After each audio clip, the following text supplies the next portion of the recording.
This episode is brought to you by Accenture. When your advertising operations fall out of sync, everything else follows. Spotify and Accenture are working together to reinvent the rhythm of ad sales, using automation, analytics, and smarter workflows to simplify campaign delivery and access better data across the business. The result? Less time spent on operations, more time connecting brands with the moments and fandoms that matter most. Learn more at accenture.com/Spotify. When you need to build up your team to handle the growing chaos at work, use Indeed Sponsored Jobs. It gives your job post the boost it needs to be seen and helps reach people with the right skills, certifications, and more. Spend less time searching and more time actually interviewing candidates who check all your boxes. Listeners of this show will get a $75 sponsored job credit at Indeed.com/podcast. That's Indeed.com/podcast. Terms and conditions apply. Need a hiring hero? This is a job for Indeed Sponsored Jobs.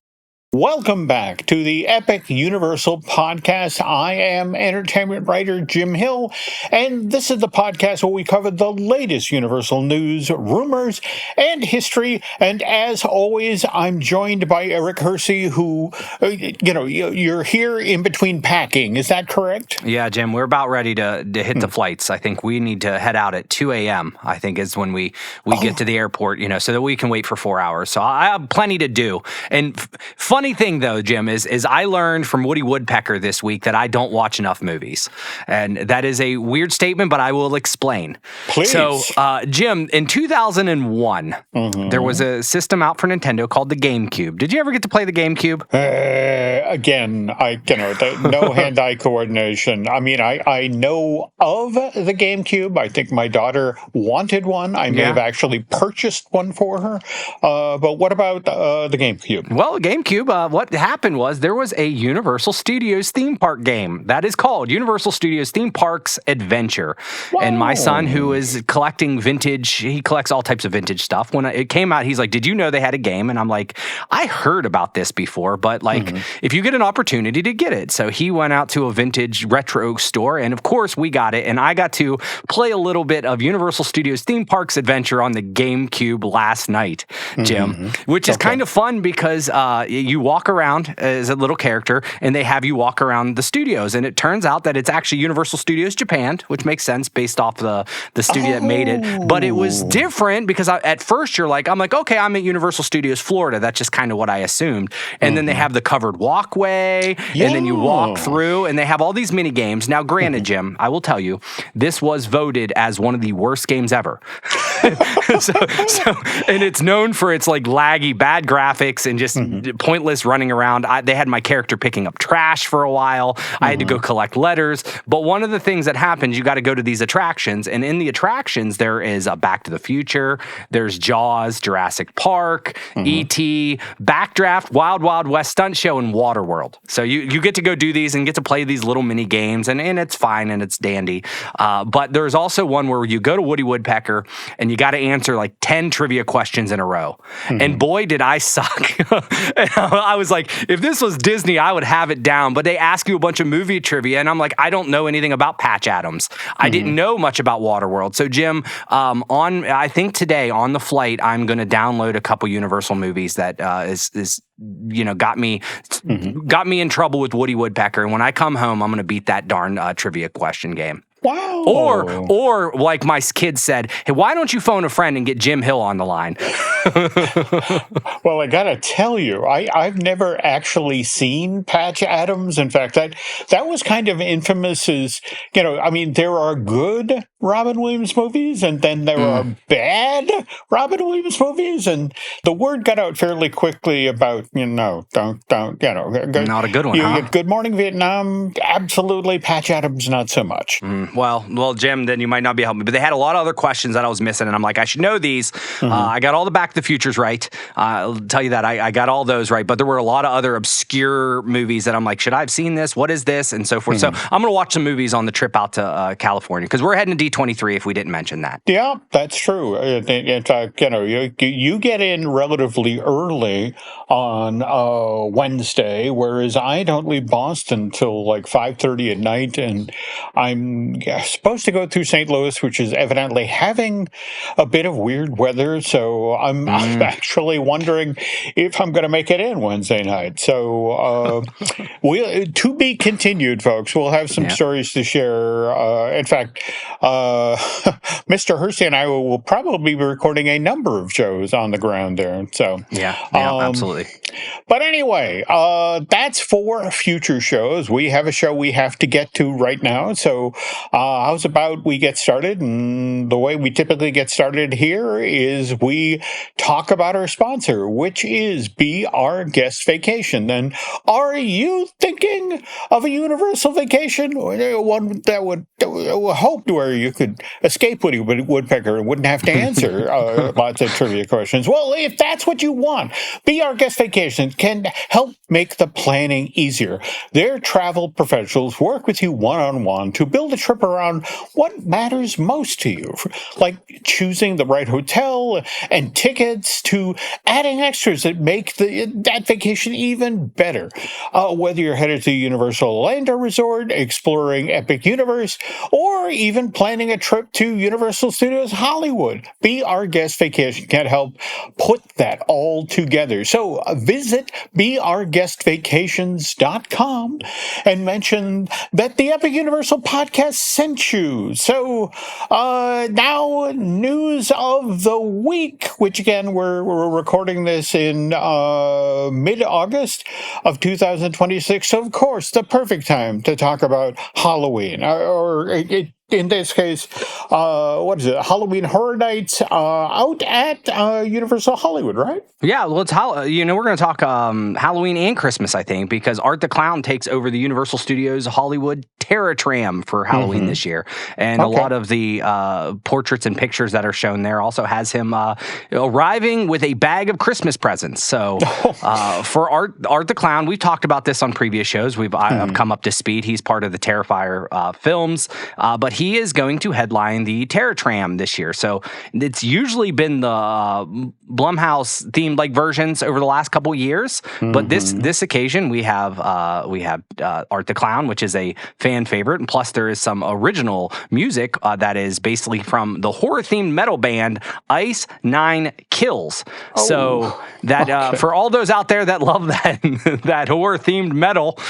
Your diehard fans there. But a lot of people were pretty excited about Art the Clown. Lots of clowns this year with Halloween Horror Nights on both coasts. So what's your thoughts, Jim? I'm not too familiar with the actual Terror Tram.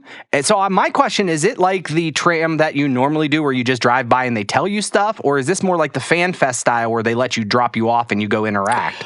I want to say this is the Fan Fest style. In fact, I remember doing this with Alice's stepdad Noah, and they let us off at the Psycho House. And what was interesting is we actually had to walk through the plane crash set from Tom Cruise's War of the Worlds to get back to the tram, and not the most fun thing to experience, and especially not fun with zombies lurching out of it. So and at nighttime, that's eerie when we did it during the day. Yeah, there you go. There we go. So, but Art the Clown is the only person joining us for Halloween Horror Nights 2026, right? No, so Nikki from Obsession is coming to Halloween Horror Nights. So I had to look this one up. So I knew Obsession was a big deal because that is the movie that was made with like a shoestring budget, but blew up, and it was a horror movie. And there was a couple of them that happened this year. I know it's kind of rocking a little bit of the strategy. The Back Room and Obsession, all that anybody out in Hollywood is talking about. These films that I want to say back room was made by somebody who primarily made videos for TikTok, and it became these massive hits. Yeah, so I mean, it's a big hit. I think it premiered in Toronto International Film Festival in September 25 and received a wide release in May 26. So it became pretty big, this Obsession thing. So for those not aware, Obsession is, I think there's like a weird, hey, this gentleman said, I want this girlfriend, and then some spell or something turns her into an obsessed girlfriend, and her name is Nikki. So Nikki from Obsession will be wandering around. Now we know this, John Murdy was announced this at Midsummer Scream, which is a big fan fest that lots of Halloween Horror Nights came out, lots of previews there, but kind of was able to say, hey, she's going to be here. And it's going to be more like a Where's Waldo thing. So she's not like a meet and greet. She's going to be kind of wandering, and you'll kind of have to see her. So I think that's a fun little take on this. So it's not, so you'll kind of have to be like, oh, I saw her over there, and trace her down, and she might disappear for a little bit. So might be a reason to come back multiple times, which I'm sure they're pretty happy about.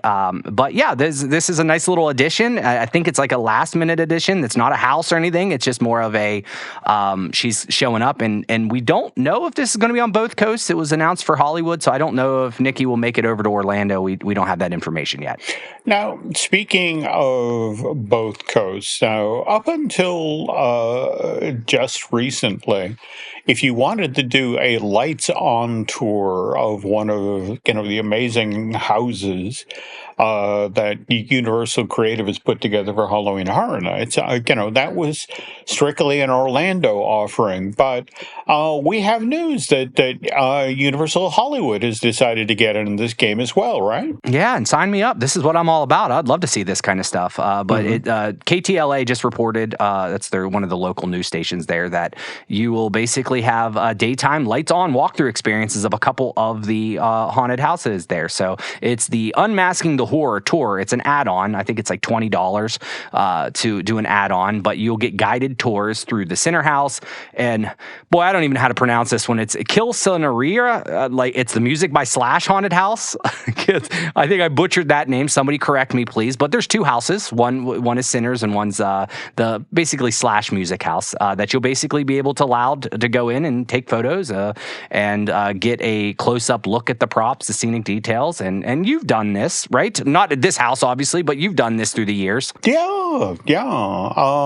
And again, it's well worth checking out, if only to, sort of have Universal pop the hood as to how they do what they do. I mean, they'll explain to you the whole, concept of the boo hole, show you where the scream pedal is, show you, the various different places that the performers, different places they can leap out and scare the crap out of you. So, well worth checking out if you're into the how and why of themed entertainment. Yeah, and it's affordable, in my opinion. $20 add-on, that sounds like a, good time. You don't have to really wait in lines and so forth. You just get to go see everything. So that you won't get scared so much, but you'll get to see everything. So, well, and the nice thing is that, don't hear people scream typically during a lights on walkthrough.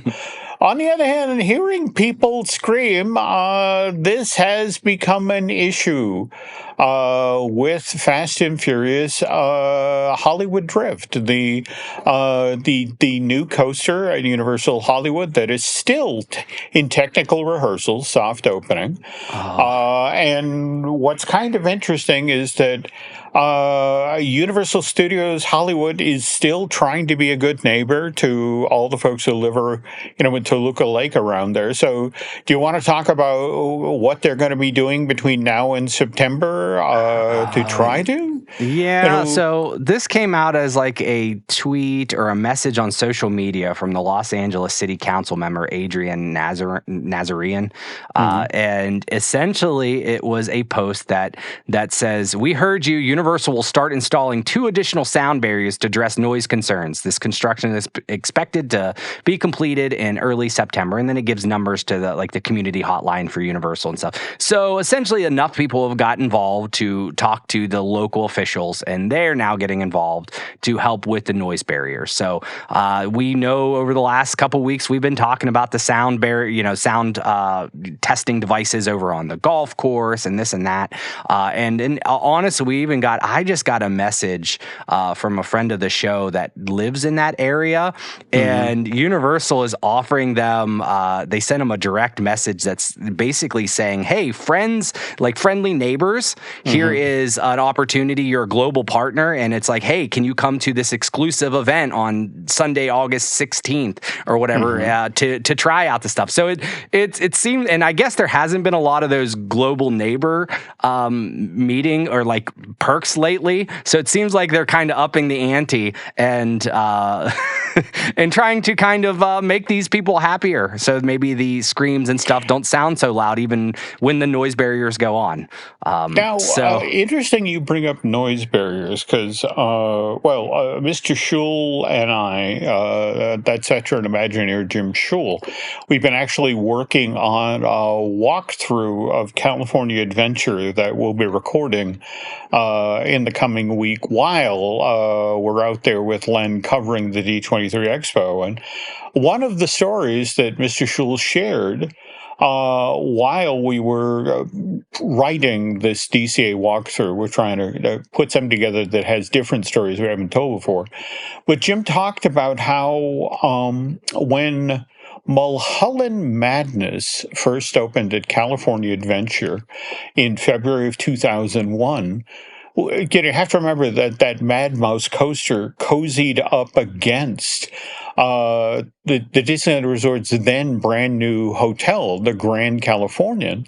Yeah. And what was happening is the front desk was getting inundated with complaints from guests about, I'm here in your brand new deluxe hotel, and I'm in my room and all I can hear is the rattle of the roller coaster and scream from people riding on it. And so the hotel is like, do we really have to have that coaster next to the the hotel?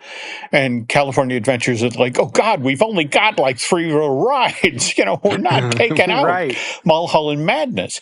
So what they actually did over the first 6 months of the park is, in fact, the very first change they made to the park is they actually put up sound barriers around Mulholland Madness to lessen the impact of the people screaming on the ride and the rattling of the coaster, but put up sound barriers between the ride and the hotel, and then I guess they planted all sorts of huge trees to try to create a sound buffer. So adding something like this after the fact isn't necessarily as, I guess what I'm saying, it's been done before. Right. So, give credit where credit is due that Universal is being as proactive as they are. Yeah, and I recall that they had like a drop tower over there, and I remember they had those giant face shields that was on there. So, I mean, maybe these convertibles are no longer going to be convertibles. Maybe they're going to put the tops up, keep the screams in. I don't know.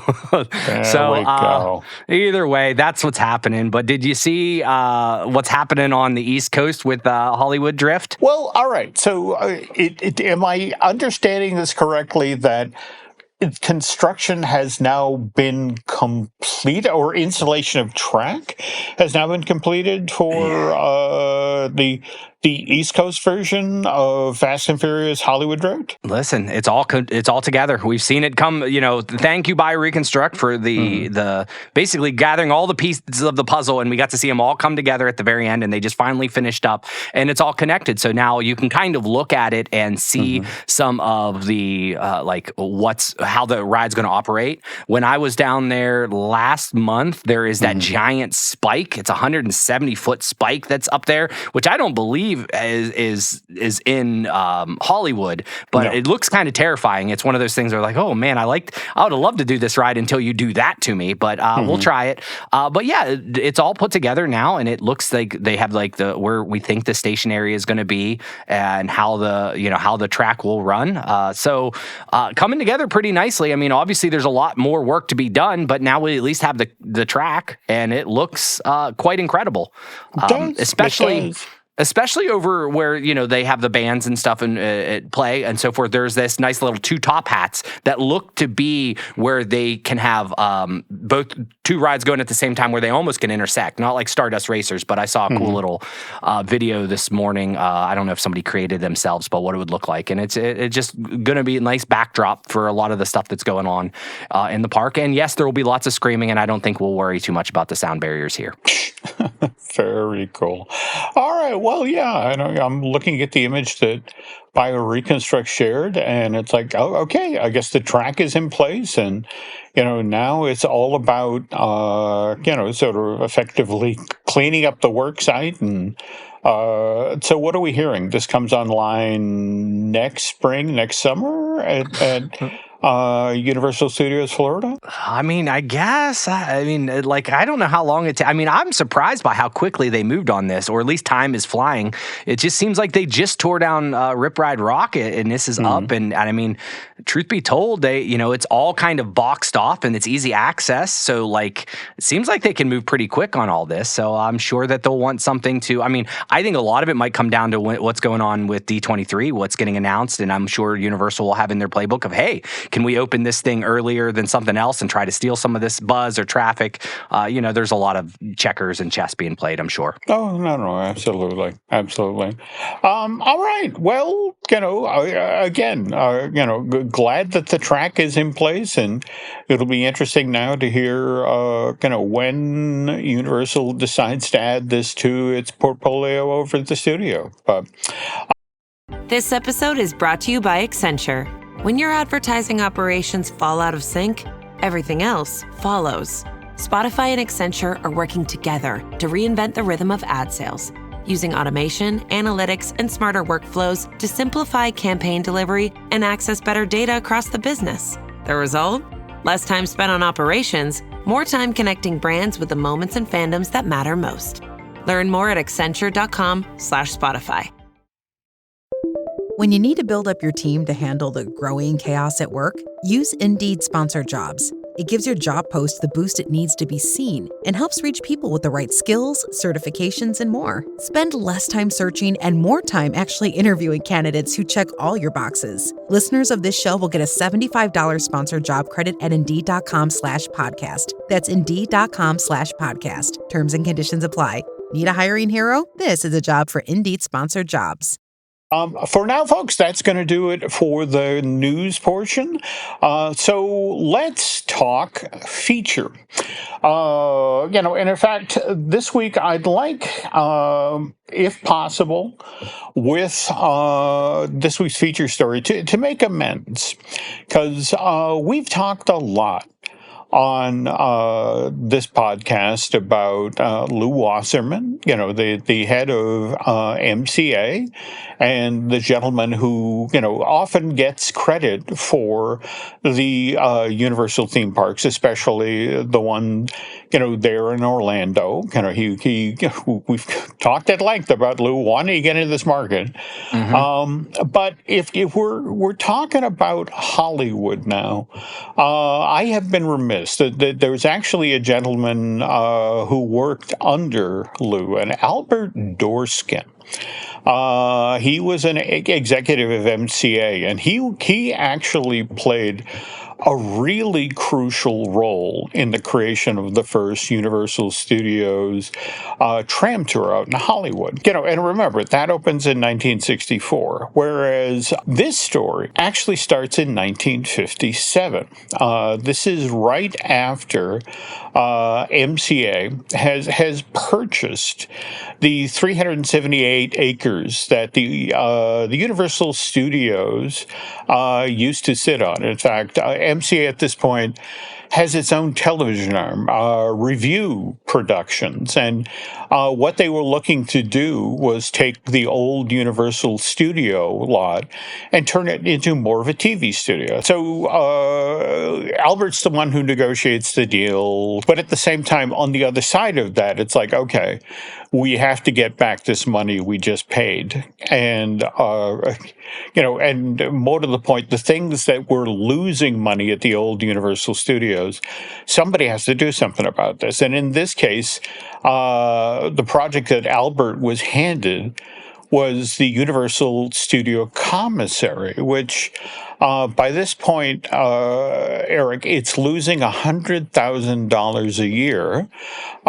because, to be blunt, the food was kind of indifferent.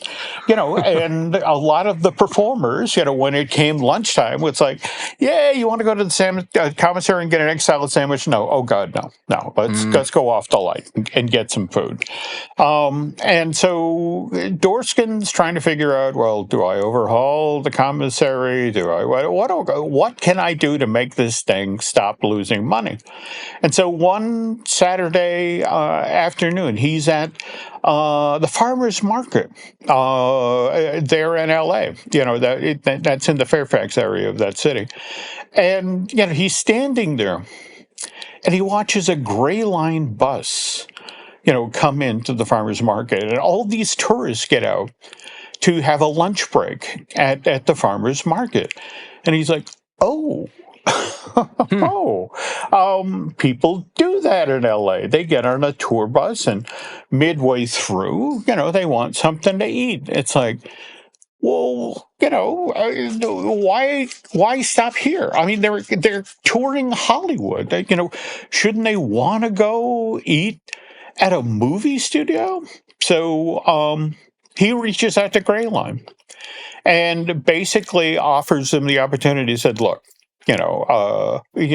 obviously I don't want you coming onto the lot between, say, 11 and 1, because that's when our actual employees have to eat lunch.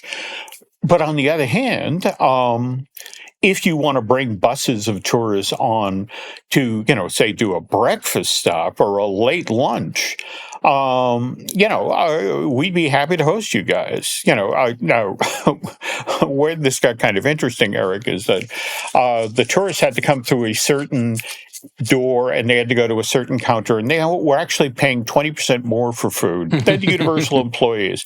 Also, part of what the deal Albert made is that Gray Line was giving him $1 for everybody who rolled onto the lot. So this really mitigated, that losing $100,000 a year commissary thing. But the other thing that Albert noticed was that, people who came there for lunch, the tourists, kept trying to sneak away. Sound like a bunch of Jim Hills. There we go. They wanted to see Universal. They didn't just want to eat an egg salad sandwich. Right. Yeah, we heard stories about Walt doing that before. I think Steven Spielberg did that before. They're just all going to be, innovators. Yeah, that makes sense. Speaking of Walt, so Albert, this is something that started in 58, 59. By 61, Albert's got some info, and so he reaches out to Harrison Buzz Price. And remember, Harrison Buzz Price is the guy from Stanford Research that Walt reached out to and said, hey, I'm thinking of building a family fun park. Can you help me with the land search? And, Buzz was the guy who, I found just some farmland out in Anaheim, out where Interstate 5 is eventually going to reach. So he knows that Buzz has a gift, and he's like, I'm thinking we might want to get into the tour business. Can you do some investigating and see whether or not there'd be an appetite out there for this sort of attraction? And so Buzz goes off and does some research and comes back, well, look, tourism is Southern California's third largest industry. So, there's definitely an appetite out here. But what's interesting, it's not just tourists who'll be interested in getting on the Universal lot. There's a lot of Southern California residents who are just curious about what goes on at studios. So it's like, if you build this, they will come. Sorry, The Field of Dreams, which I believe was a Universal movie. Anyway, so it's Albert who then goes with this information that Buzz Price has given him to Lou Wasserman and says, look, I'm making money for you with the commissary, but I think you can make more. but you got to give me some money to, because face it, these people have to have something. They're going to need places to pee and eat, and places to park their cars. And so, Lou, it's like, all right, here you go. You got $4 million. See what you can set up. As you know, if you listen to this podcast, the modern day Universal City Tour debuts July of 1964. And that very first year, Eric, 428,000 people come on the tour. Wow. That's pretty good for a first year. All true. Eating at the commissary. I mean, that, like, if everybody's spending 20% more than everyone else, come on. There we go. That's pretty darn good. This episode is brought to you by Accenture. When your advertising operations fall out of sync, everything else follows. Spotify and Accenture are working together to reinvent the rhythm of ad sales, using automation, analytics, and smarter workflows to simplify campaign delivery and access better data across the business. The result? Less time spent on operations, more time connecting brands with the moments and fandoms that matter most. Learn more at accenture.com/Spotify. So, in between the summer of 64 and summer of 65, we've talked about the changes that they made. I mean, for example, they built the Hollywood Visitor Village on the upper lot, and they also made they built a raised boarding platform for the Glamour tram. So, the tourists, as they were queuing up to take their tram tour, could actually, that's what I'm getting on. And, it gave them a place to line folks up, and more to the point, something for them to look at while they waited. But the more interesting thing, Eric, is they had in hand at this point information about how people actually use the tour. And at this point, the tram tour was 2 hours long. It rolled around the back lot. You saw where Mikhail Zavy was made, and yada, yada, yada. But what they were finding is they pull into the station, and these people would frantically get off the tram and run to the bathrooms or run to the snack bar because they were starving. And they realized, 2 hours in a tram, that's too long. We need to give them a break. So that's why one of the other things they built during this time was the prop plaza. That was literally a way station midway through the tour. It was built on a hillside. In fact, I want to say it's the same hillside that Fast and Furious Hollywood Drift is now running up and down. But they, flattened the hillside, threw down some asphalt, and then scavenged props from all over the lot and set them up there, and along with a couple of porta potties and a couple of snack bars.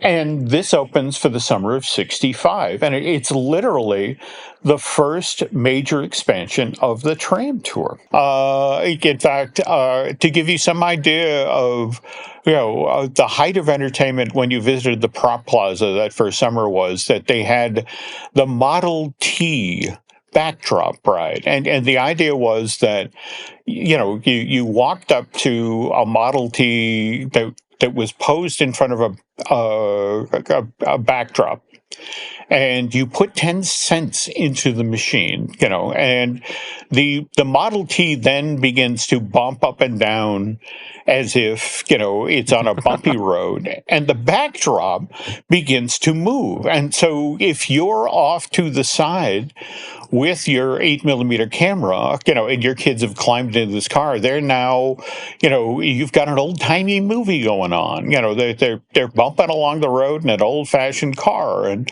again, you got something to take home, to show the family from your time at Universal. And there were also props for example, there was a PT boat from McHale's Navy. They had one of the space capsules from Don Knotts' The Reluctant Astronaut. There was a World War II plane. There was an elevator from Thoroughly Modern Melly. And what was kind of interesting is the very first version of the Wild Wild West stunt show, which you mentioned at the top of the show, Eric, happened here in the Prop Plaza. Mind you, it's two guys dressed as cowboys walking around with guns pretending to shoot at one another, which, by the way, I know doesn't sound terribly sophisticated, but remember that that's exactly the same thing they did at Disneyland in Frontierland with Sheriff Lucky and Black Bart from the 50s into the 60s. So, Universal was just stealing from Disney. And this turned out to be very successful. People really enjoyed it. So Universal kept looking for ways to refresh it and expand it. And so, later on in the 1960s, there was this show over on ABC called Land of the Giants.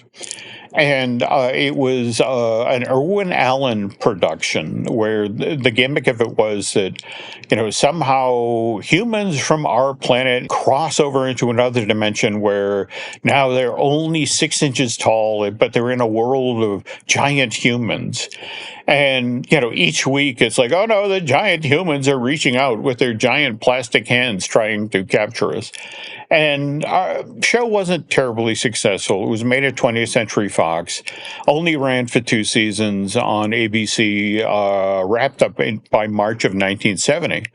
And Universal literally raised its hands, as soon as the show finished production and said, hey, Irwin, what do you do with the props? And he says, nothing. What are you going to give me? And, for, I want to say a total of $100,000, they got giant telephones and wrenches and big plastic hands, which they then set up on Prop Plaza. Right. And, and that's the interesting thing. Whenever you see photos from that period, you've got, the funniest thing is you've got shots of children climbing up on an old giant black rotary telephone that clearly has a sign in the front that says, do not climb on this. No, of course, just kids are kids. They will always do that. And, and again, the Model T was so popular, they built a second variation, which was a stagecoach that bounced up and down in front of the scenery. And then, of course, when the A-Team was a hit series, suddenly, the van from the A-Team is parked in there. And, it was popular for quite a while until, Universal going into the 80s had spent quite a bit of money to develop the lower lot and the upper lot. And, and it just, the thinking was, this was nice, when we didn't have quite so much. And starting in the late 1980s, Prop Plaza would only be open at Universal Hollywood during the busy holiday season when, effectively they'd be running a lot of trams. And, this was more of a place to hold people for a while till, the line, got shorter down below and they could accommodate more trams. And I'm told that this place is still intact at Universal, which then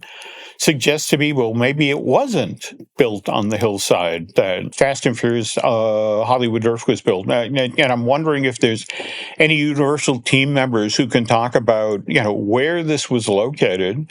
And what's there today. So we'd love to hear about that. But again, I thought about telling this story today, Eric, because remember, it was just 2 weekends ago that you, me, and Lauren and and the family were down at the King of Prussia Mall at Netflix House, and there's all this wonderful social media stuff set up there, and it's like.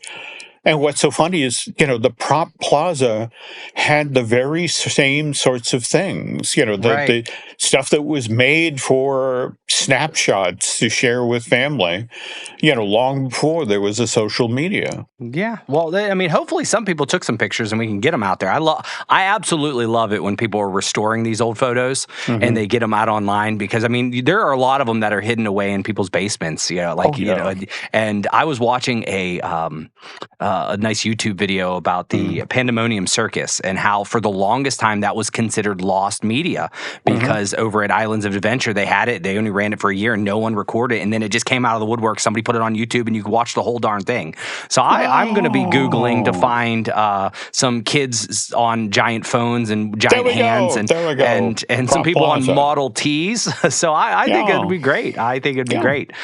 So that's wonderful. Yeah. And like I said, if you have any memories to share of your family visiting Prop Plaza at Universal Studios Hollywood, we'd love to hear them. But that'll have to wait for a future show. And with that, I think that's going to do it for this week's edition of the Epic Universal Podcast. Though, that said, if you have topics that you'd like Mr. Hersey and I to talk about here in this podcast or suggestions for future shows, please feel free to send those along to us through social media. And anything else, Eric? Well, we'll tease next week's episode. It's going to be about Stranger Things and all of Universal. Yes. And so we did a nice look into, we talk a little bit about our Netflix house, but we also talk about how Stranger Things got popular and how it ended up in the Halloween Horror Nights. And we're excited about, in a couple weeks, they're going to have a lot of Stranger Things going on. So we talk about that in next week's episode. So continue to send us along stuff and you can pick what happens the following week or the following week. We'll definitely be talking about some of the stuff probably that will be announced at D23 and how Universal could probably shift and adapt because let's be real, they all kind of work off of each other. But They do. So, all right. With that, folks, again, want to thank you for listening. And Eric and I will be back next week with a brand new episode of the Epic Universal Podcast. But till then, take care.